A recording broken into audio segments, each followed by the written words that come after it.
I am so excited to be here today because we have the most important panel, Women in Technology. And what's amazing is that we have great women who are going to be talking on this panel about a couple different subjects. It's all about CES. It's all about technology. It's about making sure that women are represented. And I am so excited to be here because my friend Faima has been doing so much with women in technology, and we have been able to, harness that enthusiasm and get all these women to come and tell us about their successes, about their challenges, and about everything that they have done to be successful. So I want for the audience to make sure that you listen, that you participate, that you ask questions. And so we're going to start with two panels. The first one is going to be about disrupting the digital divide, about making sure that we are talking about how to win in this digital race. And Faima, who she will go ahead and present, will tell you a little bit more. So Faima, go ahead and join me. Thank you, Natalia, for this presentation. So the second panel is about innovation and human projects. And we have really a great casting of women from Europe. But to begin, first, maybe you can present yourself. What is your activity, Natalia? Well, I've started a couple companies. I used to work for President Obama. I was on the President's Innovation Advisory Board, and one of our goals was to invite companies from Europe and to bring companies from the U.S. to Europe. So that is still a big passion of mine, and so it's exciting to see all these amazing European companies here today. And so, we would like to invite them to come and to keep coming because innovation really starts with a diversity of people and diversity of countries and a diversity of mindset. And so we're very excited to have everyone here. I'd like for everyone to please acknowledge that we have on our panel, the first panel, Dr. Robbie Kendall, Ms. Emmeline Hahn, and Miriam Ruhr. Please come up and join us. Thank you.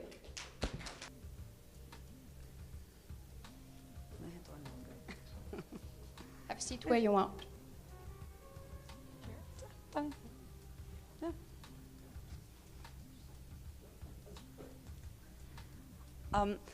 So to start with, I'm going to ask all of you to introduce yourself, tell us a little bit about your company or your institution, and tell us, what are the amazing things that you have done so far, but just in a few minutes.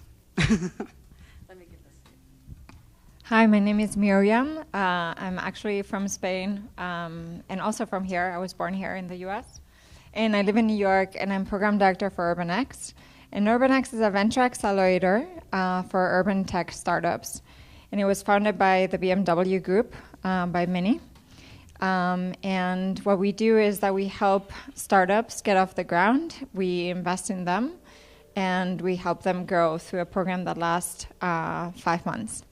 And we're focused around cities. I think there's a great interest in figuring out how this kind of the urbanization that we're facing in the next 50 years, how that's going to happen, and how to make sense of digital technologies in the face of that, and how to leverage them in the right direction. Yeah. Hi everyone, I am Emily. I am the CEO of a French startup called PhysiMed. And in PhysiMed we develop medical device for women. With our first product, it is a perineal re-education medical device for making perineal re-education at home. Why we are doing that is that we figure out that after giving birth, every woman needs to do perineal re-education. It's a big taboo. Not a lot of people are talking about it. And so we developed a connected medical device to allow each one to take care of this health but at home without going to physiotherapist or midwife. So in our startup, we really believe that we can change actually women's lives by bringing health medical device at home. Thank you, Emily. Hello, everyone. My name is Robbie Melton, and I'm founder and CEO of Robbie Tech for Teach. My job is to help education from preschool to college to learn how to embrace technology. So with my company, I'm able to go out and work with faculty, and I'm also an appologist. An appologist is a person that studies apps. If you ever talk to me, just share what type of app you have. And I bet you any amount of time, any language, I have an app for you for any device.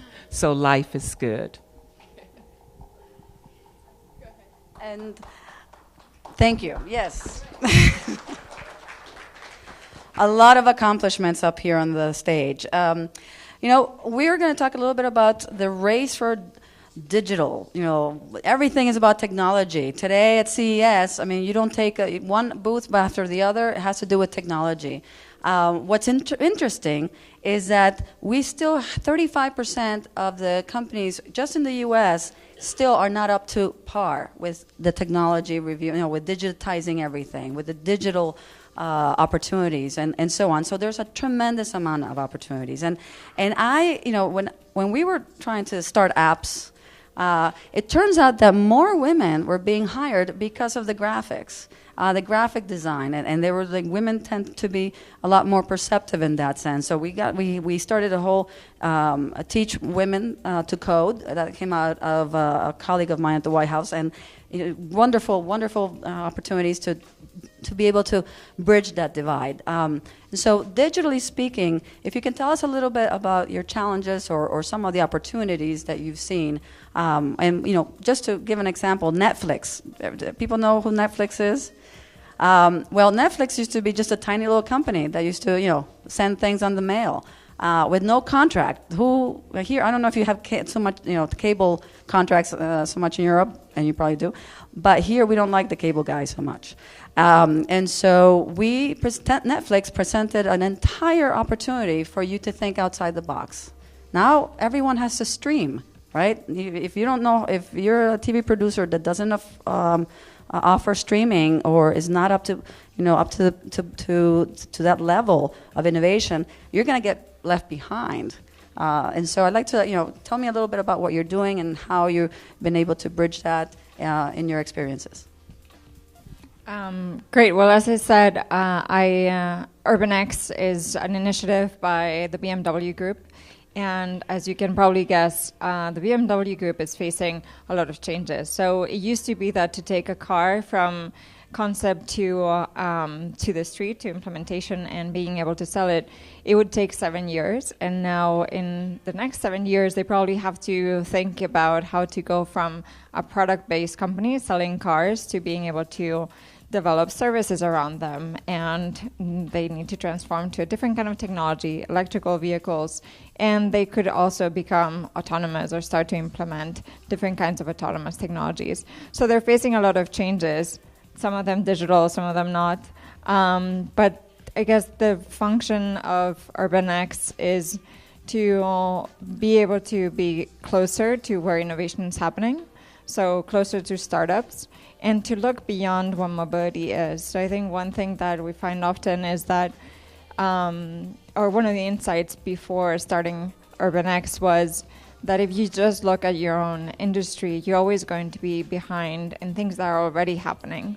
And so the strategy was, let's look beyond mobility and look at the city as an ecosystem, be close to the new kinds of business models that are appearing, and then that will hopefully give us an edge in kind of anticipating where technologies are going, and be able to have that competitive advantage. So we're seeing things like housing services integrated with mobility services, and these are independent startups right now, but they're partnering up with BMW, for instance. So that these kinds of situations are the ones that we're trying to foster within UrbanX. Yeah, in my sector, in health, I would say digitalization is a really big challenge. It's also a really big opportunity. With digitalization, we will be able to reduce costs, for example, hospitalizations. We can develop new devices, like, for example, our device to bring the medical care at home and be able to involve also the patient in the treatment and maybe try to get better medical care if the patient is more involved in the process. But also, when we say that, we need to be careful to keep the relationship between the physician and the patient, because it's really, really important. So there is another challenge that comes at that time, is how we can have a secure communication between the patient at home and the physician in the hospital or in the medical office. So there are a lot of changes right now in health, in e-health, a lot of standards that are trying to be implemented to try to regulate and try to make a good ecosystem for the data, the medical data, to be secure and try to give a better care for patients in a global level. Yeah. Hi, again, I represent education. And I just want all of you to just think back of 300 years. And the way we were teaching 300 years, we're teaching that same way now. So my goal is to help teachers and faculty, professors, to embrace technology. I've had the pleasure of working all over the world with many organizations, Tennessee Board of Regents, colleges and universities, to help start the movement of technology. So I'm a change agent for technology. And being who I am and walking in a room like this, I'm usually a shock and a surprise when I say I'm a technologist. I don't look tech at all. And as a female, diversity, oh, whoa. They say, and you know tech? Oh, I know tech. So again, I have to help. So I wear tech. I talk tech. I'm tech down right now, inside and out. I wear tech jewelry. I have to have people to see what technology can really do. And unfortunately today, I did not wear my tech underclothes. So again, you saw them at CES. You all laugh. But again, I'm about helping education. Thank you. Just a question for Emmeline. It was your first CES as an exhibitor, no? Okay. Could you give us a feedback then for your first CES? Yeah, it was my first CES, and actually it has been a really great experience. For two reasons, I would say. First, well, we met a lot of people, different people. We were surprised to have, for example, also physicians here at CES, and we are not used to in France to have physicians coming to tech events and business events. So it was also a good opportunity for us to discover that we could have other partners in the US with physicians, for example. And the second thing I would say is just discover all this new innovation, all this technology that can be integrated in many devices for many different reasons. So yeah, it's a big week. You're going to come back, you think? Yes, we think so, yeah, definitely. Okay, just to know. Just another question from Mariam. Could you tell us more about the 10 companies you have in your incubator? What kind of products, how the smart city, you deal with that? Yeah, so it's kind of a wide range. They're all on the earlier stage. So when we invest in them, they have to be just 5 million pre-money in valuation. So they're in the earlier stage, and they range the different. They have a spectrum in terms of their application. So we're seeing from mobility companies that one, for instance, that we have right now, it's called robotics, and it's about road maintenance, which is a big challenge here in the US. and they use cell phones to be able to collect data. And instead of doing this kind of revisions every 3 years with really expensive hardware and there's very expensive trucks that go around collecting data, you're able to collect it in a much more kind of easy and light way, and also for a lot less. So that's one. But then we have other companies, and another one is it's called Swiftera, and they launched these drone balloons into the stratosphere, and they're able to collect data from the stratosphere, which is right now not really being done. Most satellites are placed much higher up, and it's a team of 3 only, and they're literally launching balloons into the stratosphere every 2 weeks. So it's very exciting to see.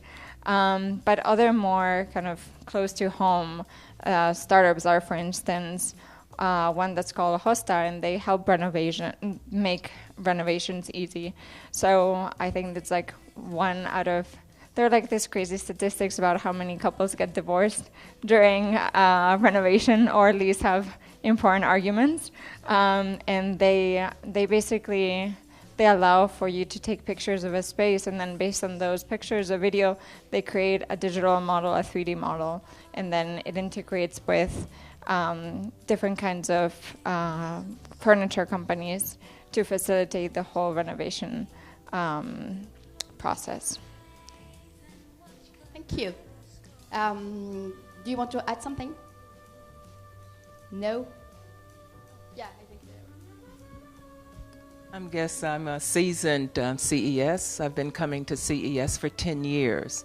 So I can share with you various evolution of technology. 3 years ago, it was all about cell phone cases. And that was the big theme. I have to say, of all of the years, this one was the best. We saw innovation that far exceeded the imagination. So with the Internet of Things and all of us connected, we were able to see connected plants, jewelry, lights, name it, even a smart dog.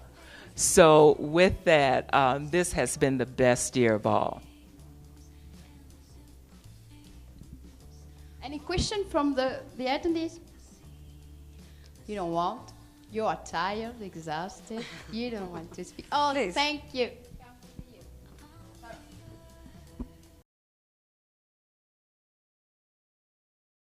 Hi, my name is Sarah, and I don't have a question. I just have like a remark to tell you. And when I just hear you and just look at you, you make me think about this woman like Dorothy Vaughan or Catherine Goebel, you know, like they changed the world and they changed the way that they didn't see any barrier. And when I look at you and just listen what you say, I just see this type of woman. So I just would like to say that you're a beautiful woman, that's all. I have no question. Thank you, Sarah.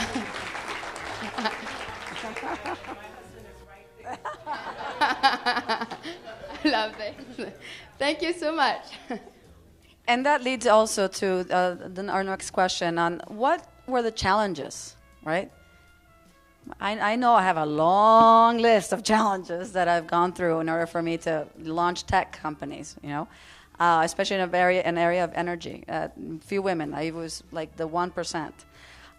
So what challenges have you met? You know, what been like, you know, some anecdotes about that? I guess we can stay here all night on those, I know, but just a couple.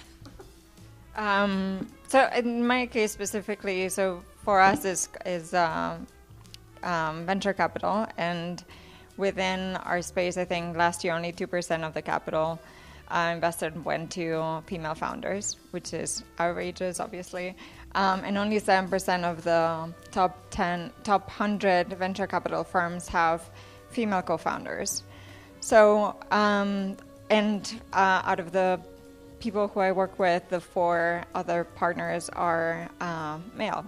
So it's definitely a very male-dominated industry. When I joined UrbanX, in my cohort, there were 0 female founders, and now there are 70% of the teams have a female co-founder. And we've made a point in, so we take 30% of the applications that we receive, it's a competitive application process, so 30% of the applications that we receive have a female co-founder in their teams. So that means that for us, the standard is to at least be at that 30%. It doesn't mean that we need to be more, but we should be around that number because the talent is there, there's the demand, so there's no reason why they should be any less. And then we're doing other things, like we looked and we analyzed other accelerators, how they communicate, and they usually do it through Twitter and through Facebook. And those channels are predominantly like their audience is predominantly male. So we're also using Instagram, for instance, and the audience is predominantly female. So we're taking initiatives like that and making sure that the way in which we communicate, the people who we put on stage, the people who we bring as mentors, there are people, there are figures that you can look up to your point.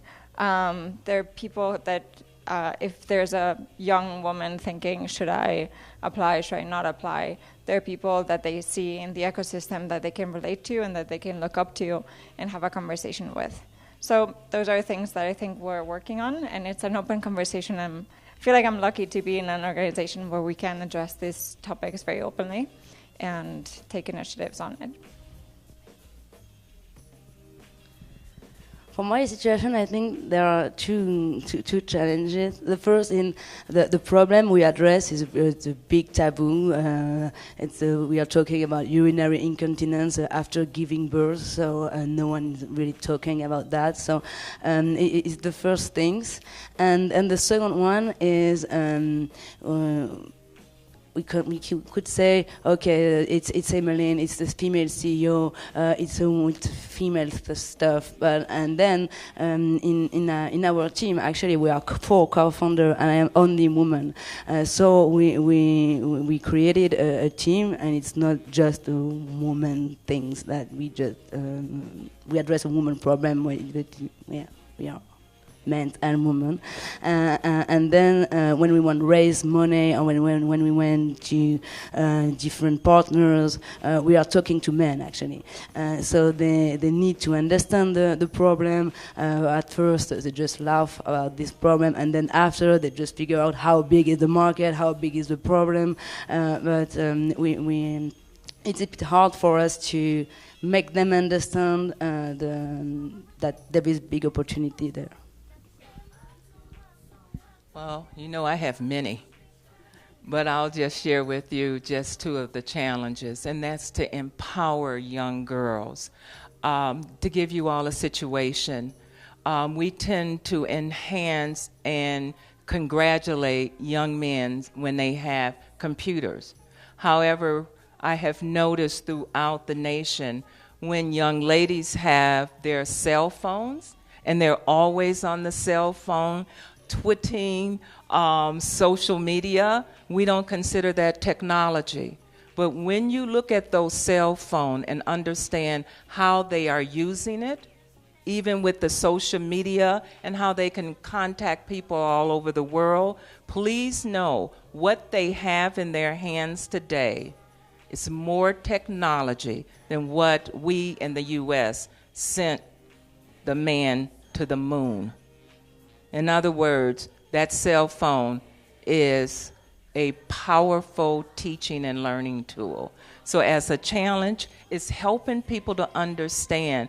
Don't say, put down that cell phone. There's a time and a place, and take it out and let us see what you can do. So that's my big challenge.